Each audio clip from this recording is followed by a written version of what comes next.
हरे कृष्णा। हिंदू धर्म में कई ऐसे त्योहार और व्रत रखे जाते हैं जिनका अपना अलग ही महत्व होता है। ऐसा ही एक व्रत है जितिया का व्रत, जिसे महिलाएं अपनी संतान की लंबी उम्र और उसकी सुख समृद्धि के लिए इस व्रत को रखती हैं। हर वर्ष यह व्रत अश्विनी माह के कृष्ण पक्ष की अष्टमी को रखा जाता है और इस व्रत में एक दिन पहले सप्तमी के दिन नहाय खाए की परंपरा होती है और नवमी के दिन इस व्रत का पारण किया जाता है। तो इस वर्ष यह व्रत 6 अक्टूबर 2023 को रखा जा रहा है।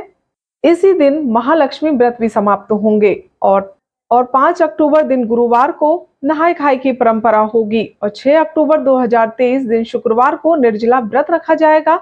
7 अक्टूबर दिन शनिवार को व्रत का पारण किया जाएगा और अष्टमी तिथि का प्रारंभ होगा 6 अक्टूबर दिन शुक्रवार को सुबह 6:36 पर और अष्टमी तिथि समाप्त होगी 7 अक्टूबर दिन शनिवार को सुबह 8:08 पर।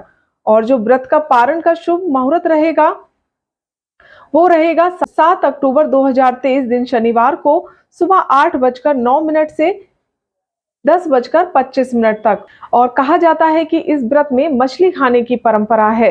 व्रत से पहले महिलाएं मछली खाकर व्रत को प्रारंभ करती हैं और जो महिलाएं मछली का सेवन नहीं करती या फिर जो महिलाएं शाकाहारी हैं वो गेहूं की रोटी ना खाकर महुए की रोटी, नौनी का साग और सरसों के तेल से बनी सब्जी खाती हैं।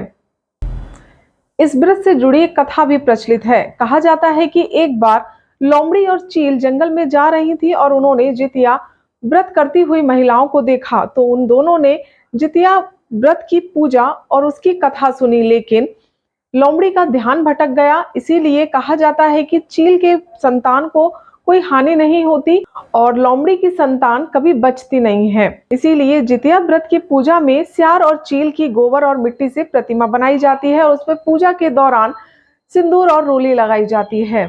इस व्रत को निर्जला रखा जाता है, इसीलिए जो महिलाएं गर्भवती हैं या उन्हें शारीरिक कोई और समस्या है तो इस व्रत को रखने से पहले अपने डॉक्टर की सलाह जरूर लें। तो ये है जितिया व्रत से जुड़ी कुछ जानकारी। आशा करती हूँ कि आपको ये जानकारी अच्छी लगी होगी।